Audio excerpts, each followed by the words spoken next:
Wyruszam z parkingu na Palenicy o 5:20 rano. Obecnie obowiązuje tu internetowy system rezerwacji miejsc. Opłaty i rezerwacji należy dokonać najpóźniej do północy poprzedniego dnia, chociaż bywają i takie dni, że miejsca wykupione są na 2 dni naprzód. Bez rezerwacji nie ma możliwości wjazdu na parkingi na Palenicy, Łysej Polanie, ani na parking wzdłuż ulicy. Aktualne informacje najlepiej sprawdzać na stronie TPN-u. Po godzinie 8 zaczynają się już tutaj tworzyć korki.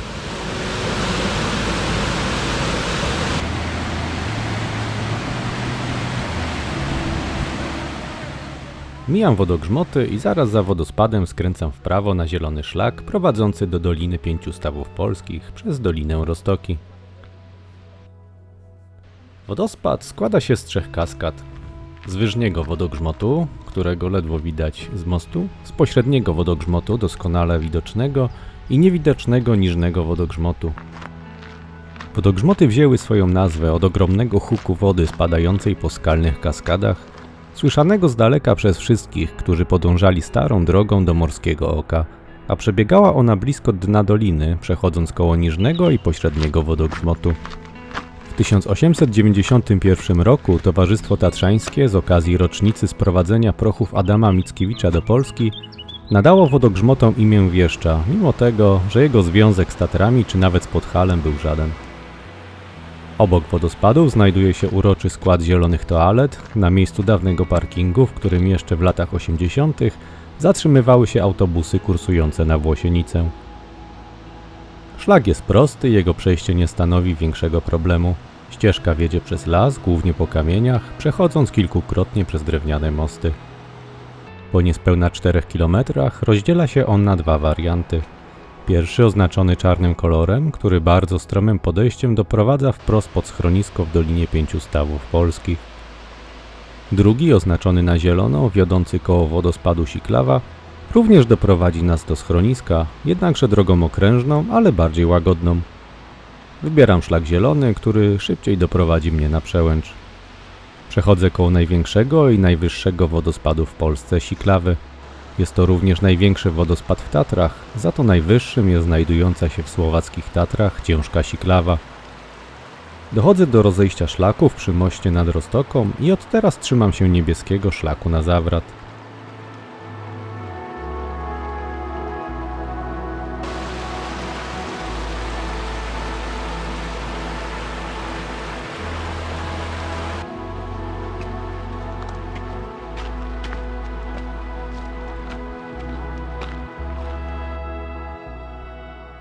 Szlak ten wiedzie z Kuźnic przez Zawrat, Świstówkę aż do Morskiego Oka, a w roku 1952 została mu nadana nazwa Szlak Lenina. Nazwa miała upamiętniać pobyt wodza rewolucji na Podhalu w roku 1913 i 1914. Po hucznym nadaniu nazwy na oznakowaniu szlaku na górnej białej linii domalowywano czerwone gwiazdki, które górale i turyści skrupulatnie wymazywali. Także po kilku latach zaniechano ich dalszego malowania. Na szlaku tym również odbywał się rajd turystyczny szlakiem Lenina. W opisie filmu zostawiam link do kroniki filmowej dokumentującej to wydarzenie.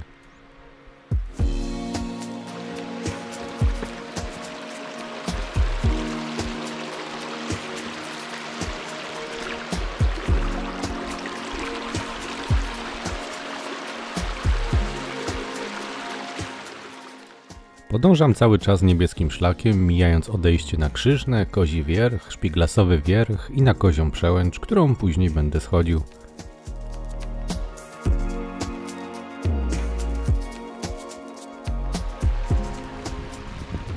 Przechodzę przez kolejny potok i zaczynam podejście na przełęcz.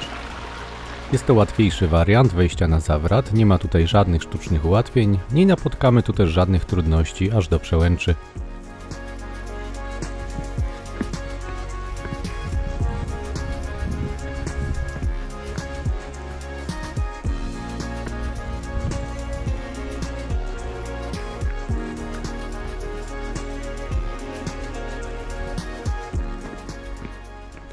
Dochodzę do chwilowego wypłaszczenia, które omija Kołową Czubę po jej zachodnim zboczu, a po lewej stronie mam widok na dolinę pod Kołem, w której skrywa się zadni staw Polski.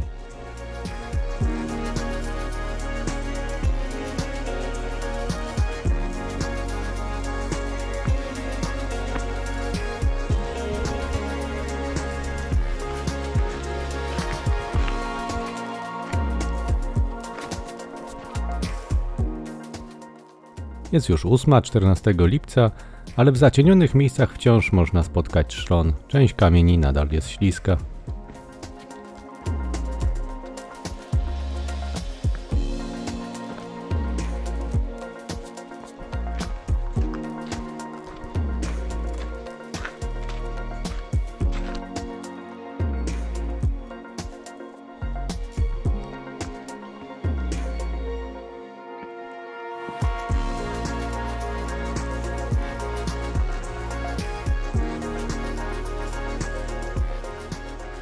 Dochodzę na Przełęcz. Tutaj rozpoczyna się najsłynniejszy i najtrudniejszy szlak turystyczny w Polsce – Orla-Perć. Odcinek Zawrat-Kozi Wierch jest jednokierunkowy, więc chcąc przejść cały szlak, zacząć można tylko z tej przełęczy.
Pierwszym szczytem na szlaku jest Mały Kozi Wierch. Wejście zasekurowane łańcuchami nie stanowi dużego problemu. Na szczycie warto chwilę odpocząć przed zejściem na zmarzłą przełączkę Wyżnią.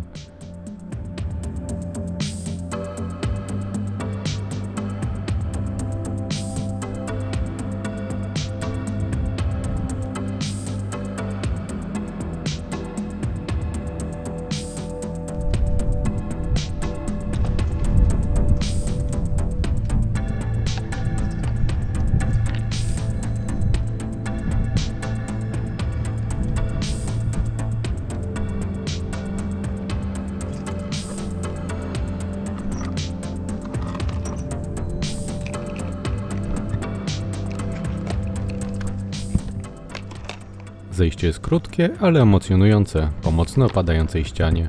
Na samej przełączce jest niewiele miejsca, nawet dla jednej osoby.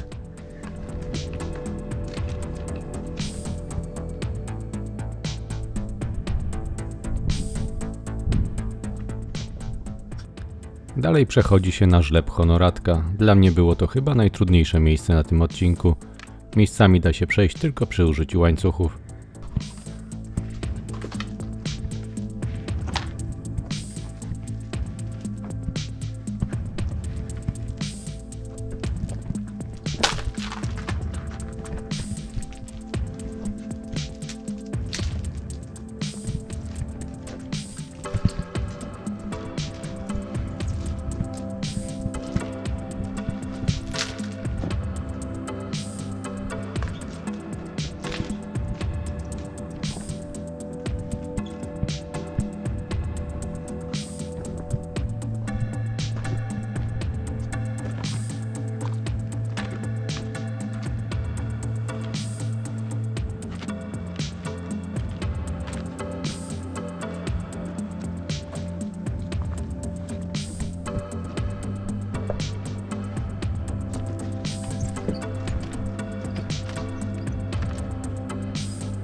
Po przejściu żlebu wchodzę na zmarzłe czuby.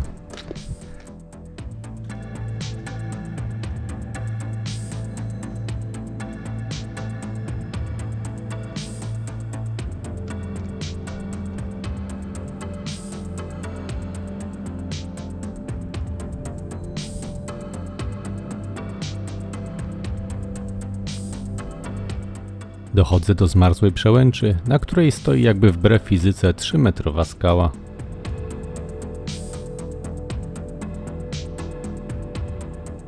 Dalej dość prostym szlakiem dochodzi się niemal do pionowej ściany zamarłej turni ze słynną drabinką. Sama drabina nie sprawia problemu, jest to po prostu drabina.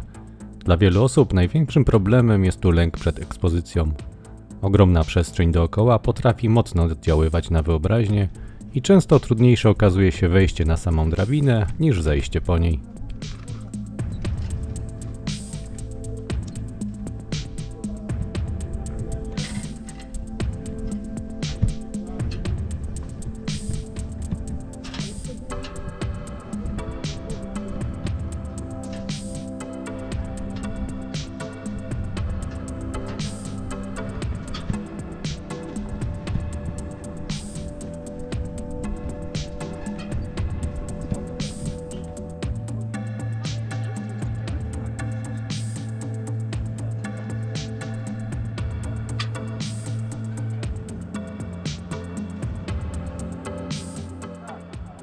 Dochodzę do Koziej Przełęczy oraz końca mojej wycieczki po Orlej Perci. Zaczynam zejście żółtym szlakiem do Doliny Pięciu Stawów.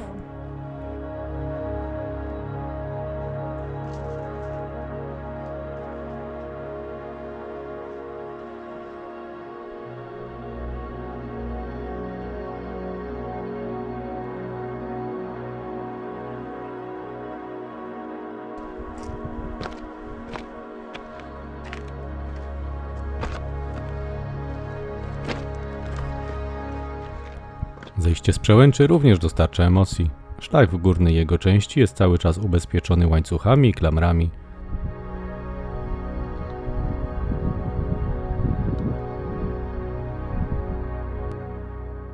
Po około 15 minutach schodzenia kończą się już trudności i po skalnej ścieżce dochodzę do mijanego 2,5 godziny wcześniej rozejścia na Kozią Przełęcz.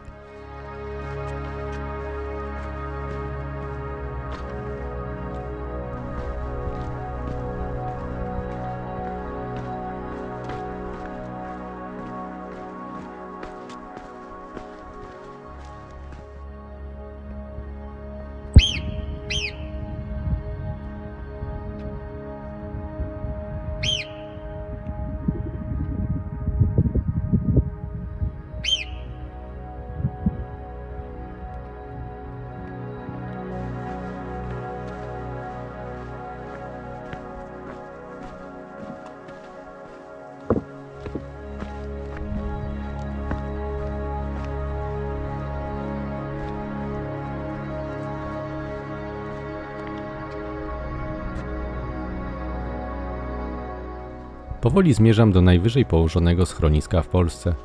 Zostało wybudowane w latach 1947-1953 nad przednim stawem. Jest to 5. z kolei schronisko w Dolinie Pięciu Stawów Polskich. Wcześniejsze schroniska usytuowane nad małym stawem z różnych przyczyn nie przetrwały próby czasu. W 5 stawach, tak dawniej górale nazywali dolinę, od XVIII wieku wypasane były owce, kozy, konie czy krowy. Te ostatnie wypasane były tutaj na użytek schroniska nawet po likwidacji wypasu zwierząt przez TPN. Dzisiaj po krowach niemalże nie ma już śladu. Ostał się tylko mały drewniano-kamienny szałas nad północno-zachodnim brzegiem Wielkiego Stawu, z daleka od szlaku.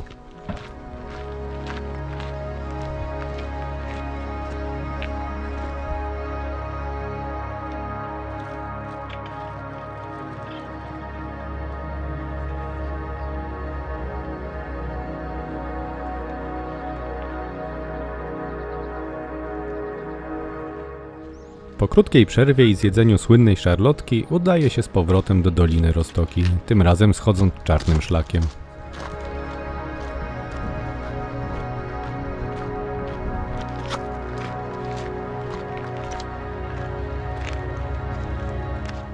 Jest on dość wąski, wiedzie stromo w dół, zdecydowanie lepiej nim schodzić niż wychodzić.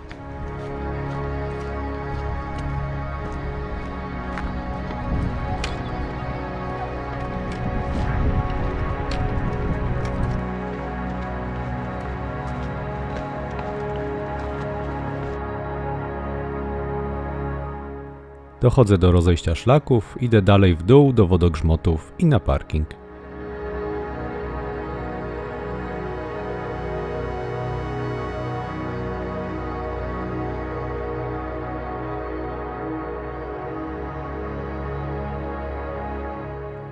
Trasa 22 km spokojnym tempem zajmuje około 10 godzin.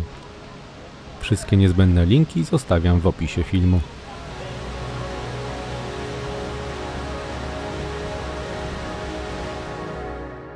Dziękujemy wszystkim patronom za wspieranie kanału.